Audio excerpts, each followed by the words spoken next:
Muito boa noite, sejam bem-vindos. E aí a gente começa, derruba tudo, né? A gente vai fazendo as coisas loucas aqui. Enfim. Enfim, as coisas vão acontecendo e a gente começa fazendo barulho antes de a gente começar. Então vamos aguardar a nossa querida livre pensadora. Semana passada a gente teve problema, mas hoje, se Deus quiser, não haverá problema. Bem-vinda, chegou a nossa convidada e vamos começar. Deixa eu ver se eu já consigo chamá-la aqui para a gente começar. Então vamos chegando, enquanto eu estou colocando isso aqui de volta no lugar. Bem-vinda, deixa eu ver aqui. Estamos aguardando você chegar e a gente vai entrando aqui. Estou vendo aqui de um lado e de outro, a gente fica enlouquecido, mas vamos tentando. Bem-vinda, vamos chegando. Deixa eu ver se a gente consegue fazer aqui.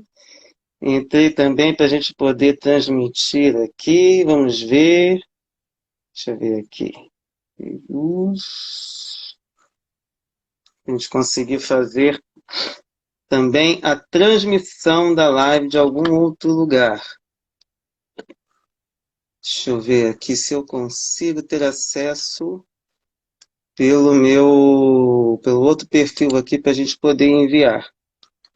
Tá tudo bem, Ana Cláudia? Estamos aguardando. Não sei se de repente está tudo bem aí, se aconteceu algum problema. Bem-vinda, Ana Cláudia. Deixa eu ver aqui o que foi que aconteceu. Então vamos lá. De repente a gente consegue ver. Estou tentando ver se eu consigo pegar o link para poder transmitir para as pessoas. Bem-vinda, Ana Cláudia. Como é que você está? Tudo bem? Olá, Felipe. Hoje para mim é dia de festa e você faz parte do presente. Ah, com certeza. Obrigado por tudo. Para mim é festa estar aqui contigo, aqui participando dessa live que a gente tem feito às segundas-feiras, essa conversa para a gente trazer alguns pontos da doutrina e tudo mais. Para mim é ótimo estar aqui contigo. E graças a Deus poder também te trazer um pouco de, enfim, alguma coisa diferente, né? Ainda não estamos te vendo. Tem alguma coisa errada aqui. Eu estou te mostrando minhas fotos. Agora sim. Agora sim, estamos vendo a nossa aniversariante. Bem-vinda, querida. Inclusive, lembrar ao povo que a gente está online aqui. Eu acho que o povo hoje está um pouquinho fora do ar. Como é que você está, querida? Tudo bem? Eu vi lá as visitas, né?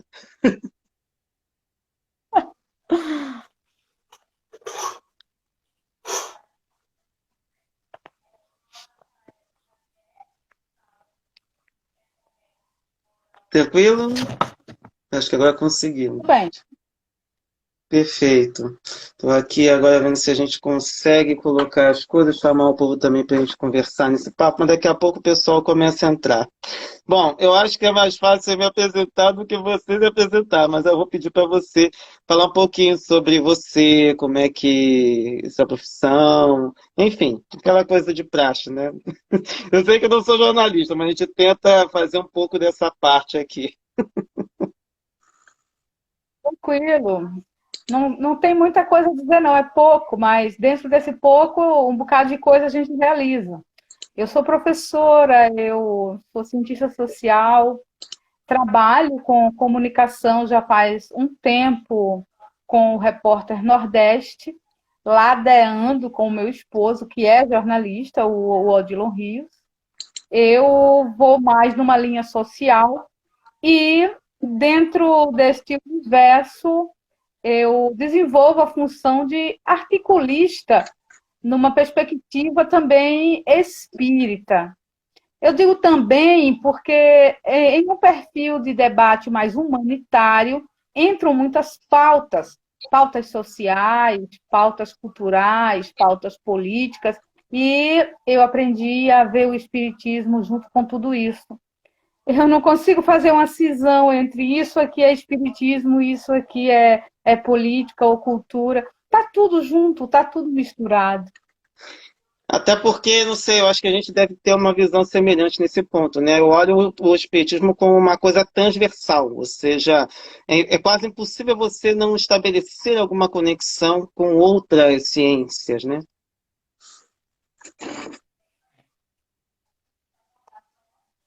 Eu não me sentiria completa, eu não me sentiria integral se eu fizesse uma cisão. Eu acho que também não. Talvez seja por isso. Por isso que é interessante quando a gente começa aqui, eu pergunto logo assim, como é que surgiu o espiritismo na sua vida? Como é que foi estar, né, como é que está sendo estar nessa, como vou dizer, nesse movimento, até porque a gente está num patamar um pouco deslocado da maior parte do movimento espírita, que tem uma conexão bem diferente da nossa, e a nossa visão, como você trouxe também, que é uma visão mais social, então a gente acaba tendo, às vezes, uma outra, muita gente ficou decepcionada, né, com essas direções que têm sido tomadas pelo movimento espírita, que atualmente a gente chama mais de conservador, eu gosto de chamar de regressista em alguns pontos, né? Lúcia TTT Ferreira, bem-vinda. E às vezes a gente fica até meio tenso sem saber o que fazer, fazer o que falar, né? Quando a gente vê determinadas falas, vê determinadas coisas. Mas eu queria começar contigo perguntando como é que a doutrina espírita apareceu na sua vida. Ela me foi trazida, na verdade, na minha adolescência, por alguns familiares meus que fizeram uma descoberta antes, porque nós todos fomos criados no catolicismo. E na adolescência fui fazendo uma transição e vivendo as duas possibilidades, porque espiritismo é uma coisa que encanta muito. Nós, quando migramos de um espaço sem céu e com muito limbo, com muito inferno, com muito purgatório, com muita culpa, e nós vamos descobrindo a queda da morte, a continuidade da vida, a possibilidade do recomeço através da reencarnação. Tudo isso é muito atraente, é muito encantador. E desde então, os contatos com o espiritismo, eles foram ganhando significados a cada tempo e modificando, até que eu me tornei palestrante espírita e entrei em um outro patamar, já de estudos, formação, vivência em mesa mediúnica, por exemplo, é algo que para mim foi um divisor de águas. A minha vida antes e a minha vida depois da experiência em mesa mediúnica. Digo que foi uma das coisas mais lindas que o Espiritismo me permitiu viver. Coisa de me emocionar muito, muito mesmo. Porque ler é uma coisa, mas dialogar, ouvir, sentir, conhecer os dramas, os encontros, nossa, gente, isso é indescritível. Isso é maravilhoso. Eu fico super emocionada em mesa mediúnica. Até que nós estamos aqui enquanto articulista e seguindo enquanto palestrante, porque depois que a gente começa a falar, nunca mais para, né? Verdade. E olha que é o uso da palavra escrita e da palavra falada, né? É sim. E muito. Tem algo que te chama mais atenção, a escrita ou a fala? Para você, o que que é mais interessante? Se essa conexão está meio ruim, estamos tendo um probleminha de conexão. Eu sempre pergunto se o problema é aqui ou do outro lado, mas vamos ver se de repente daqui a pouco ela consegue. Opa, voltou. Então, eu dei uma queda, né? Essa internet instável da vida. Eu tenho uma queda muito grande é pela escrita. A escrita é o meu lado mais forte. A oralidade, ela é importante, ela é um recurso de muita eficácia, porque é mais imediato, mas a escrita tem um poder, tem uma profundidade muito maior, mais encantadora. E eu também escrevo livros. E o meu primeiro livro focado no espiritismo, ele está no forno. Ele está sendo bem cozinhadinho para sair na hora certa. Então, eu não podia dizer diferente, é a escrita. A escrita é o mais forte. Entendi. Ah, que bom. Esse livro, desculpe te perguntar, mas já catucando um pouquinho, é dissertação, romance, poema, o que que é? Então, eu gostaria muito de conseguir ter essa fluidez aí para a escrita, mas esse meu perfil político, ele acaba ressaltando, sabe? Ele acaba vindo com muita força. Então, ele é uma análise bem política, envolvendo as contradições e os encontros dentro do espiritismo. O título é Deus e Política, Enredo da Morte no Brasil. E não é a morte em uma perspectiva de encarnação, reencarnação, não. É uma morte a partir das questões sociais no Brasil, porque é uma discussão atual que foca de 2018 para cá. Então, são análises bem políticas e com muito cuidado para não soar que somos os perseguidores dos espíritas que pensam diferente, que atuam diferente. A intenção não é essa. E nós vamos aprendendo também que, se formos agradar a 100%, nós nem escrevemos e nem falamos nada. É verdade. Queria saudar aqui, chegaram mais pessoas.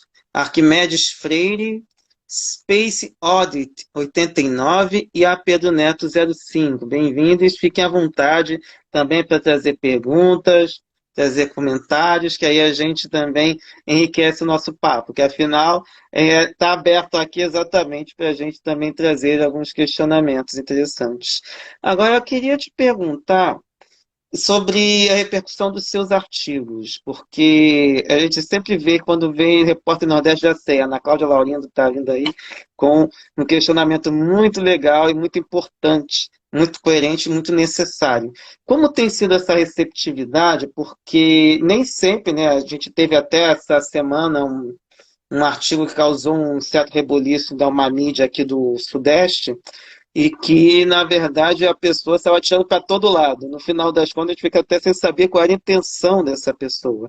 E o seu tem sido muito assertivo em determinados pontos e extremamente necessário para o movimento espírita. Como é que tem sido isso para você? Qual é a repercussão? Olha, a repercussão ela tem sido boa no sentido de tem provocado debate, tem provocado controvérsia, tem desestabilizado alguns hábitos que no comum nós acabamos por adotar. Porém, existem também umas reações muito violentas que me chegam através de comentários, inclusive assustadores do ponto de vista de estarem vindo de pessoas que se dizem cristãs, caridosas, amorosas. Essa descoberta aí foi uma descoberta muito impactante. Eu cheguei a receber ameaças, eu cheguei a receber aquelas coisas do tipo, você vai ter um câncer no cérebro porque você pensa dessa maneira, sabe? Coisas assim muito, muito gritantes eu cheguei a receber. Porém, eu acredito que o mais importante é dizer o quanto eles conseguiram ser pontes. Porque através destes artigos, a aproximação com outras pessoas, elas se deram em uma situação de volume muito grande. Então, tem muita gente nova na minha vida e eu sou chamada e recebo permissão para participar também das vidas delas, e nisso outras coisas vão surgindo. Por exemplo, há um ano atrás, nesta mesma data, neste momento, eu estaria jantando com o pessoal dos Espíritas à Esquerda, porque no dia 26 de outubro de 2019, o primeiro encontro nacional dos Espíritas à Esquerda em Salvador, eu estava lá agregando junto com aquelas pessoas de boa intenção. E isso foi uma coisa marcante, foi um momento histórico. hoje eu não digo para você que eu sou uma pessoa que se declara uma espírita à esquerda, né? Eu tenho isso aqui, eu sou uma livre pensadora, que é uma vertente também de reflexão, de estudo, de análise, é um posicionamento político dentro do próprio movimento espírita, esse movimento que fica à margem do movimento federativo. E nós estamos construindo ainda as terminologias, não é? Eu acredito que essa fase de muitas denominações, ela é uma fase necessária, é uma coisa comum a momentos novos de impacto, de precisão política, pessoas, atitudes, grupos, termos, tudo isso agora há um certo embaralhamento, mas tudo vai encontrando o próprio leito. É um momento novo. E não é uma coisa pequena, é uma coisa grande. Desse modo, os artigos eles foram a porta para muitas realidades serem remexidas, serem até bagunçadas, mas tudo tem o propósito da renovação, eis a vida. Nós não fugimos dessa lei. É verdade. Inclusive, eu fiquei super curioso com esse título, né, que você resolveu adotar como livre pensador. Agora eu vi que tem até caneca. Adorei isso. É sim, Felipe, muito bom.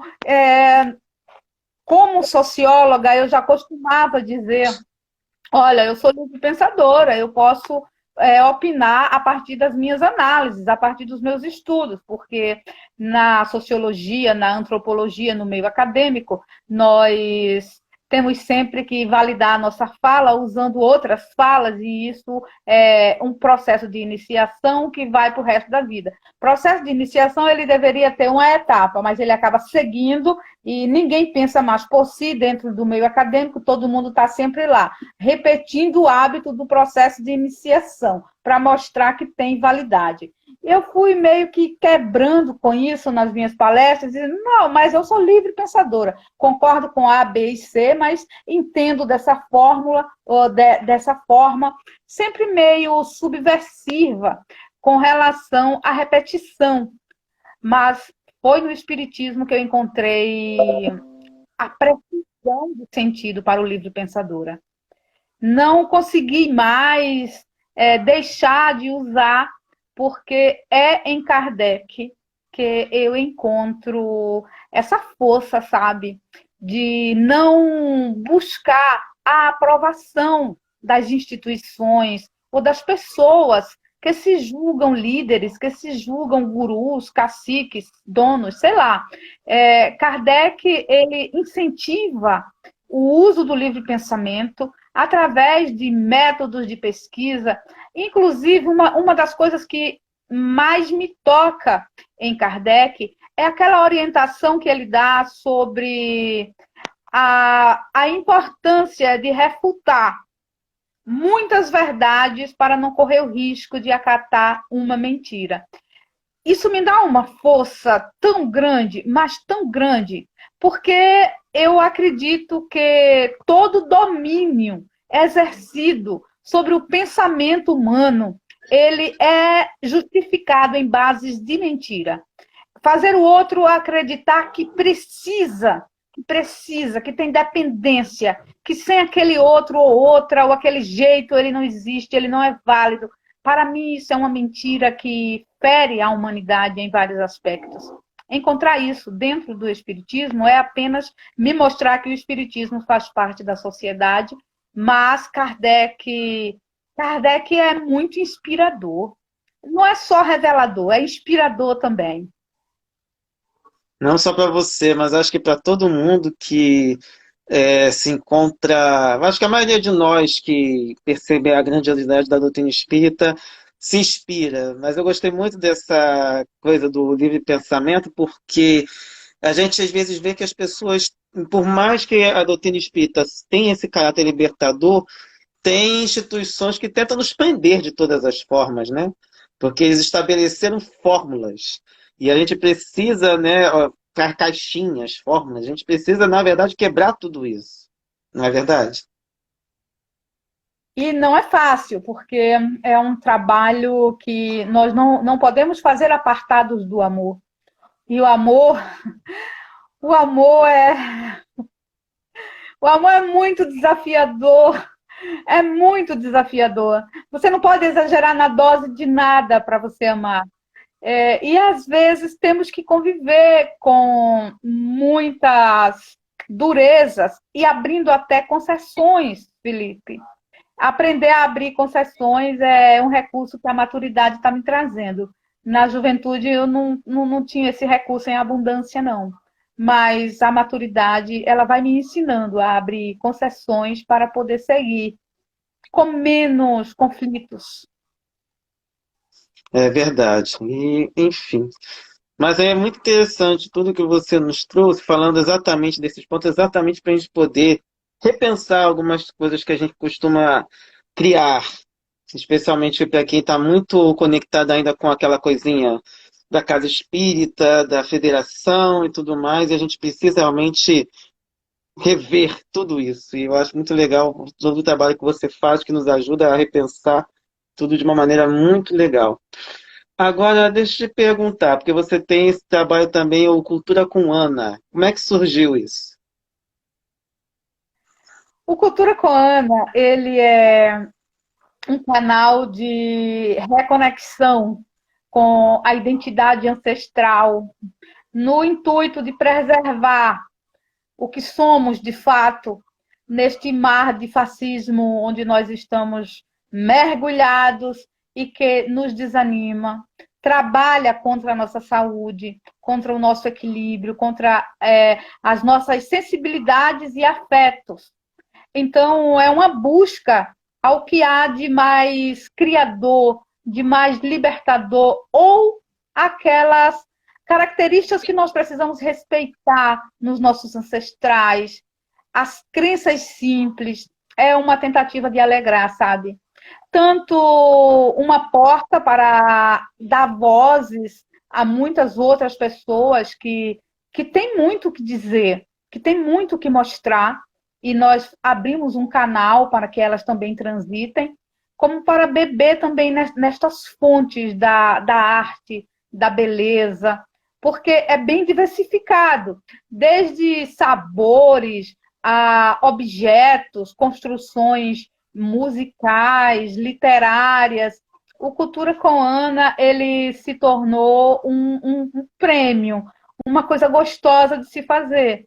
Então, eu posso ter preguiça ou cansaço, ou ficar até um pouquinho doente para fazer outras coisas, mas para fazer Cultura com Ana, eu estou dispostíssima, eu não tenho preguiça, eu não tenho doença, eu não tenho cansaço, eu não tenho nada, eu vou lá atrás do povo, eu entro nas comunidades, eu vou para as beiras de mangue, eu entro nos barcos, gente, é uma experiência muito boa, muito linda mesmo.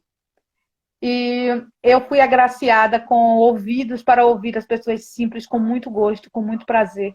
Fico muito feliz com esse contato. A cultura, ela tem um poder que supera as barreiras da classe. Quando você gosta de cultura, de verdade, você percebe na cultura erudita, na cultura letrada, na cultura acadêmica, na cultura popular, nessa cultura do dia a dia.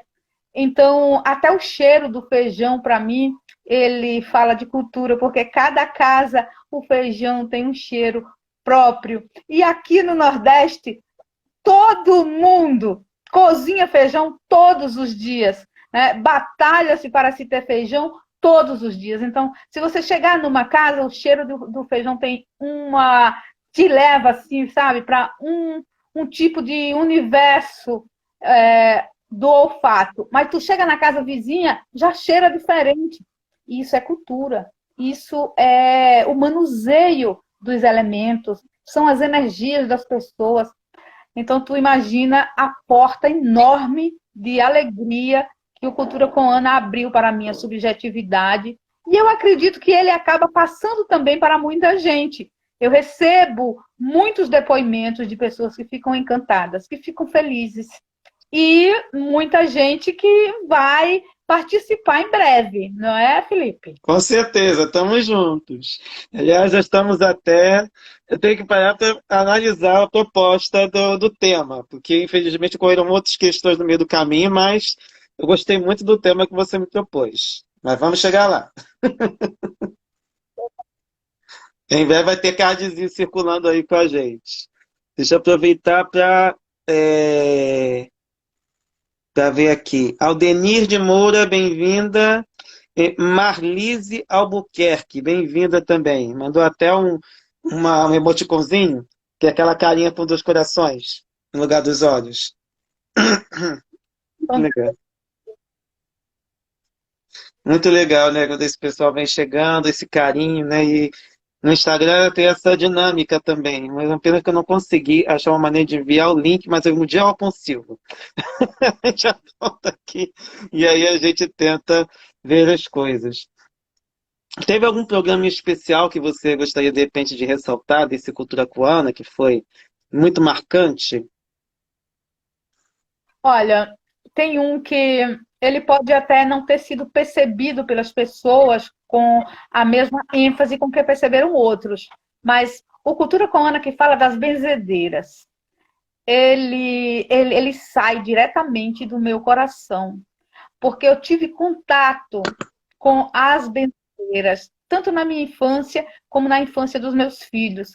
E eu vi a importância que elas tinham numa comunidade sem médico, sem assistências mais sistematizadas, sem o aparato do Estado, e a importância daquelas mulheres. Eu digo mulheres, mas tinha homem também. Eu conheci na comunidade 2 homens que faziam esse trabalho de benzimento, mas a quantidade de mulheres ela era muito maior. E aquilo foi um resgate da alma, uma mensagem de valorização para que elas que já não se encontram aqui encarnadas, elas saibam que ficaram na minha memória, que ficaram no meu coração, que eu tenho um agradecimento imenso pelo que elas fizeram pelas pessoas, por mim, pelos meus filhos.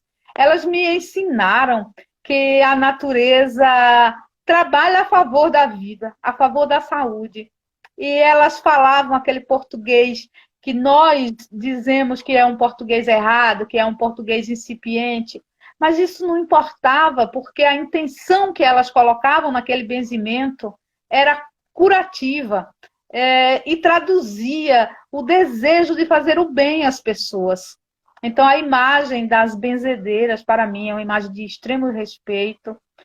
Se eu pudesse fazer mais, seria pelas benzedeiras, para que elas não deixassem de existir, não. Que elas continuassem benzendo, tendo aqueles matinhos lá na frente de casa, aqueles galhos dentro de um copo com água. Depois desse programa, eu voltei a colocar galhos dentro de um jarrinho com água aqui em casa. E foi uma espécie mesmo de simbolismo. Eu acredito que a natureza é coadjuvante nas lutas em prol da vida. Elas passam essa mensagem. Imagino. E aí, curiosamente, você está falando com o neto de uma bezendeira também. Bom, eu espero que você tenha aprendido algumas daquelas falas, porque eu tenho um desejo imenso disso. Olha, é uma pena, mas infelizmente ela desencarnou. Eu sei que ela está trabalhando. Eu já tive contato com ela na mesa mediúnica também. Mas, de qualquer forma, essa parte, inclusive, é interessante porque, deixa eu só aproveitar para saudar Antônio Ivan Silva Júnior. Chegou agora há pouco também aqui na nossa jangada, como diria o Renato Rovai. Mas eu queria comentar o seguinte, que ela, quando eu já a conheci, ela tinha se tornado católica. Mas, mesmo assim, ela benzia com terço. Então ela fazia as orações dela lá com o texto do jeitinho dela e muita gente a procurava. E o padre sabia, eu me lembro que, acho que minha mãe comentou que uma vez fizeram fofoca para o padre, era um padre muito antigo, um padre alemão que existia ali em Engenho Pedreira, que na época era município, ainda era Nova Iguaçu. mas de qualquer forma ela tinha isso provavelmente da época que ela fez parte de uma doutrina de matriz africana, que infelizmente eu não consegui descobrir qual era. Que minha mãe não lembra, minha tia mais idosa desencarnou esse ano, então eu também não tive muito contato, mas para elas foi um pouco traumática a maneira como minha avó, infelizmente, perdeu um pouco a lucidez durante um período. Aí eles acharam melhor ir para a católica. Ela permaneceu, mas continuou benzendo da maneira dela.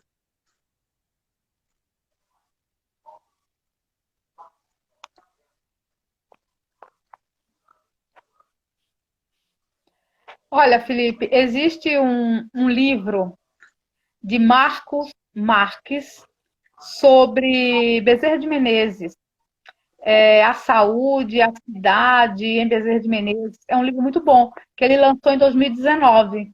E no histórico que ele faz do Espiritismo no Rio de Janeiro, no século XIX, tem uma parte que ele fala muito das benzeções e a forma como a medicina que nascia naquele período, com forte característica higienista, começou a perseguir os benzedeiros, as benzedeiras, e associava à bruxaria. Isto também teria sido uma das razões para o espiritismo nascente no Rio de Janeiro buscar uma diferenciação entre espiritualismo, espiritismo e até institucionalizar-se através da criação da Federação Espírita Brasileira. É interessante porque a perseguição dos médicos às benzeções, ela perpassa pela chegada, pela história do espiritismo brasileiro, quando ele se torna um atrativo de pessoas em busca de cura através dos médiuns. A história ela interliga os fatos e as ocorrências. Com certeza. Me faz lembrar também da tese que nós estamos estudando, que é No Princípio era o Verbo, que traz um pouco disso também. E do livro que a gente estudou também no Sejus, que foi o Ideias Sociais Espíritas, da Amanda Dora Encontre, do Cleusa Beraldi, que também trouxe alguns aspectos muito interessantes da história do Espiritismo, inclusive pegando um pouco o gancho desse patamar, que ainda é um nó muito pouco conhecido e provavelmente temos muita coisa ainda a investigar. Temos aqui o comentário, chegou aqui Cefac Oração, mas tem aqui um comentário da Aldenir. Eu não vi ainda o programa com as benzedeiras. Tenho memória afetiva das benzedeiras toda a minha infância no Maranhão. O A. Pedro Neto, 05. As benzedeiras são um patrimônio. Eram os passes mais belos e carinhos. E ainda colocou, com seus matos de puro amor. Tem aqui também Isaac Lins, advogado, entrou também. E o Antônio Zupério entrou também, mandando um tchauzinho para a gente aqui. Bem-vindos. Sejam todos bem-vindos. Fiquem à vontade também para comentar, para perguntar, que isso ajuda também a enriquecer o nosso programa. Quer comentar alguma coisa do pessoal que comentou aqui? O Maranhão, lá de onde vem a Aldeni, ele é um estado que no seu interiorzão ainda consegue preservar muitas dessas características. O Maranhão ele tem uma autopreservação da sua cultura maior do que alguns outros estados do Nordeste. E olha, é muita riqueza, eu espero que não se perca. Por isso que o Cultura com Ana ele é uma espécie de despertar, de simbolismo, para que mais pessoas tenham o interesse da preservação desses aspectos culturais nossos que pertencem ao Brasil todo. Nós também temos participação de artistas e de pessoas criativas de muitas regiões do Brasil. É riqueza isso. Com certeza. E é uma riqueza que não tem diferença, não tem para onde correr, né? É o Brasil. São questões que ajudam até a ver como a nossa espiritualidade é extremamente plural e as várias maneiras que a gente tem de expressar isso, né? incomensurável, não tem como a gente trabalhar de outra forma, e esse resgate é fundamental para a gente. Antes da gente prosseguir, eu perguntei do programa, mas dos artigos que você escreveu, teve algum também que chamou mais a atenção, voltando um pouco para essa parte, digamos, jornalística mesmo, que a gente tinha comentado no início? Eu acredito que pela própria repercussão que foi tido através da publicação do artigo, artigos que falavam sobre Divaldo Franco, eles causaram verdadeiro furor. Então, se eu tivesse a intenção de fazer um uso em busca de cliques, eu já teria descoberto a mina. Seria falar sobre Divaldo Franco, porque é um chamariz, é um atrativo muito intenso. E tanto tem muita gente que concorda, como tem muita gente que discorda. E recebi muitas cacetadas, coisas agressivas, ameaças de tirar o portal de notícias do ar, pessoas dizendo que eram da justiça e que iriam entrar com ação, com processo para tirar do ar. E olha, são artigos escritos sem nenhuma ofensa à pessoa. São debates no campo mais da ideia, da atitude, da análise política. Não era nada que justificasse esse furor, mas é uma linha de escrita que provoca muito movimento, muito movimento. E se eu não fosse uma escritora ou uma articulista ética, como eu te digo, estaria surfando nessa onda. Mas justamente por respeito ao espiritismo, por respeito à liberdade, inclusive à liberdade e à autonomia de Divaldo, eu nunca iria me aproveitar desse tipo de brecha. E eu percebi existir, mas nós temos, acima de tudo, Felipe, a responsabilidade de falar do espiritismo em um nível assim de valorização, de respeito pelos espíritos que estão nos acompanhando, que estão nos inspirando, que estão participando desse nosso momento de reflexão. Nós sabemos que somos médiuns, que não estamos atuando sozinhos, que temos sim um canal de influência, de recepção, de receptividade. Nós não podemos, quer dizer, até podemos se quiser, mas eu não desejo, não quero macular esse vínculo. Os escritos, eles não são psicografia, eles são escritos meus, eu sei, eu respondo, eu tenho responsabilidade, eu assino eles todos, mas eu sei que estou em consonância com muitas mentes que imaginam e que muitas vezes nos inspiram atitudes com vistas ao tempo de mais autonomia, de menos cultos antigos, enfim, de libertação. E apesar desses artigos gerarem este sucesso, eu fico muito feliz quando um artigo ele repercute na vida de alguém. O sucesso verdadeiro é esse. Não é a quantidade de cliques, nem de comentários, não é nada disso. É quando alguém diz, de alguma maneira, eu li, aquilo tocou o meu coração e eu olhei um ângulo diversificado, aquilo me ajudou a dar um passo, porque o pensamento é a pior cela, é a cela que mais prende. Quando nós conseguimos nos libertar pelo uso do pensamento, aí as celas materiais não nos prendem mais. É verdade. A Cefaca Oração comentou aqui, Ana Cláudia é diva. Olha aí. Nada melhor no dia do aniversário do que escutar isso, né? Aí ela colocou, a pessoa colocou também, graças aos artigos lindos, tive a oportunidade de conhecê-la. menos coronelismo, inclusive no espiritismo.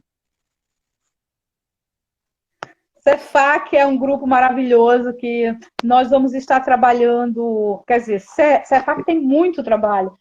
Vou estar com o Cefac a partir do dia 2 de novembro, fazendo um trabalho assim pelo Instagram, como você faz esse trabalho pelo Jesus, que é maravilhoso. Ah, gratidão. Tentativa de a gente ir pelas redes sociais. Falar nisso, tem alguma rede social que para você é mais especial? Ou todas elas são para você espaços interessantes? Eu só não consigo lidar bem com o Twitter.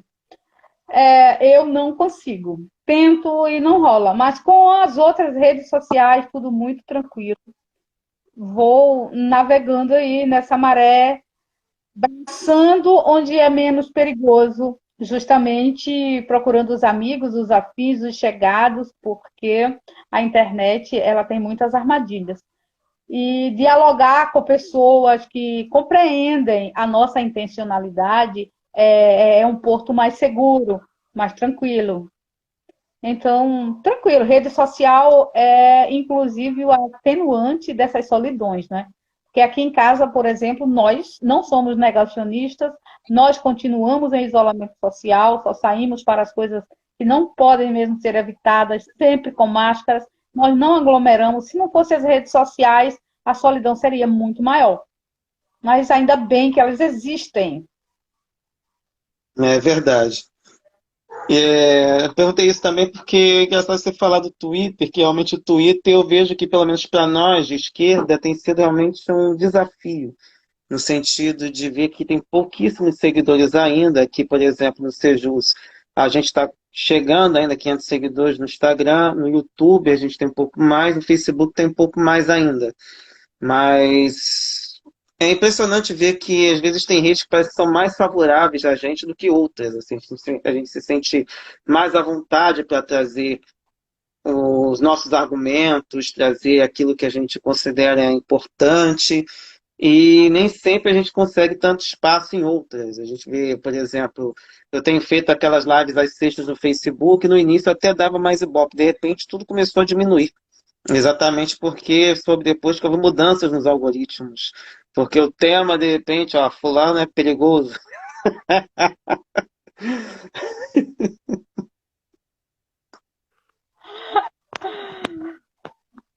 É esse novo tempo. Nós temos que aprender a conviver com a forma como eles configuram.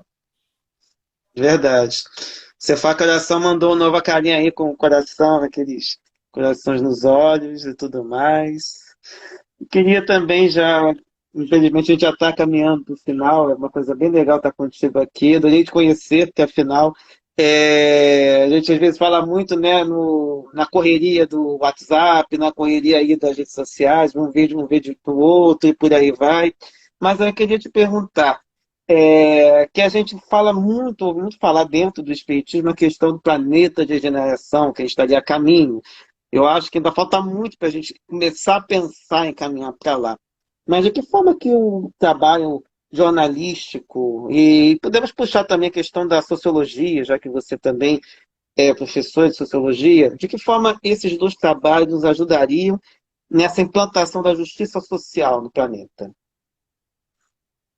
Eu acredito que nós temos nas mãos a responsabilidade de movimentar as energias do pensamento, desestabilizar mentalidades que estão em vícios de sequência mesmo de atitudes.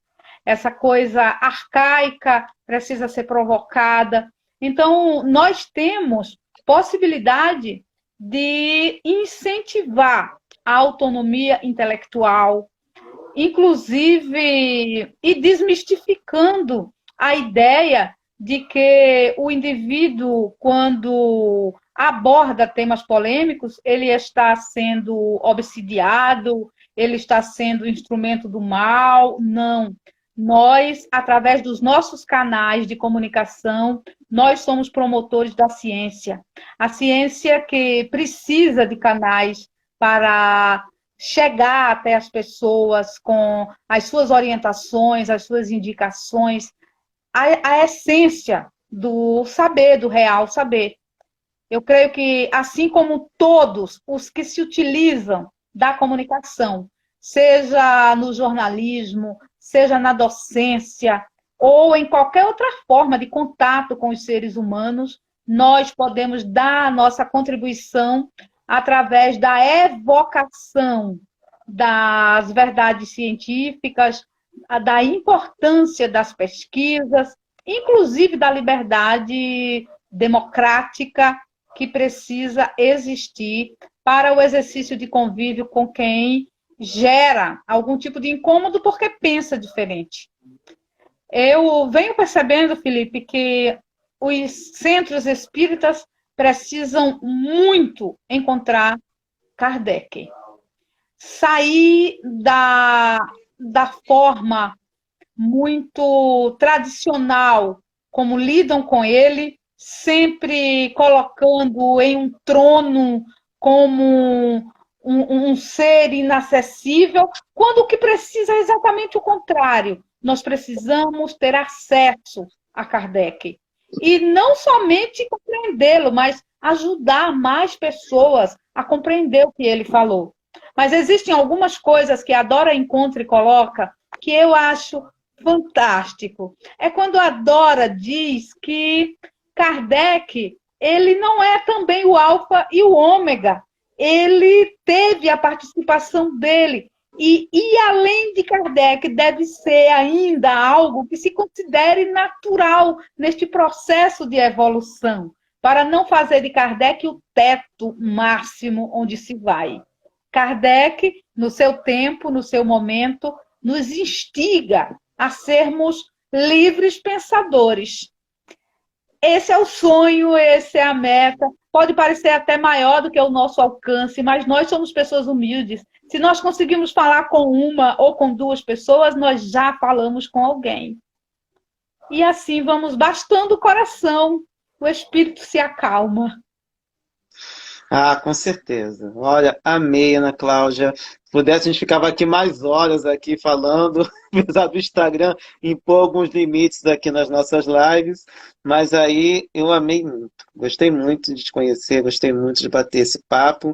De repente a gente combina para outros temas também. E futuramente, Cultura com Ana, estarei com vocês também para a gente falar da questão dos influencers, né? Virou moda, né? Muito feliz, Felipe, muito feliz. Retomo a alegria de estar completando esses 49 anos hoje, nesse 26 de outubro, cheio de gente boa na minha vida, na minha timeline, no meu coração. Você me presenteou através do Sejus, através dessa live, este momento de alegria, verdadeiro prazer, prazer da alma. Nenhuma gotinha de álcool na minha boca, mas eu me sinto assim, ó, estonteante, só de alegria, de tanta gente linda que tem passado. Muito obrigada a você, ao Sejus, Carla Pavão, que é uma das pessoas mais lindas que eu conheço. Eu sou muito apaixonada por ela. Ela é linda de corpo, de rosto, de alma, de tudo. Amo demais. E todos e todas que mostram interesse em aprofundar essa percepção sobre o espiritismo com um comprometimento histórico, político, cultural maravilhoso. Eu hoje sou só agradecimento e felicidade. Muito obrigada. Eu que agradeço pela presença, pela disponibilidade, porque afinal aniversário geralmente é um dia sagrado, e você resolveu, em vez de se recolher, você resolveu vir para fora, vir para todo mundo, para expor essa energia, essa alegria toda que você tem. Eu gostaria de, o último pedido, você deixar uma mensagem para todo mundo, bem especial, para todo mundo que de repente passar por esse vídeo, de que forma que você acha que gostaria legal para encerrar esse nosso papo. Olha, eu sou uma pessoa muito de poesia. Então, se eu tenho uma mensagem para dizer, olha, em algum lugar pertinho de você tem uma poesia escondida. Olha com carinho que você descobre. Às vezes essa poesia está até em você. Então, poetize-se. Uau! Essa é a palavra, é muito bom. Então, forte abraço e um felicíssimo aniversário, minha querida. Aproveita bastante esse restinho de dia, que esse dia é teu. E Até breve.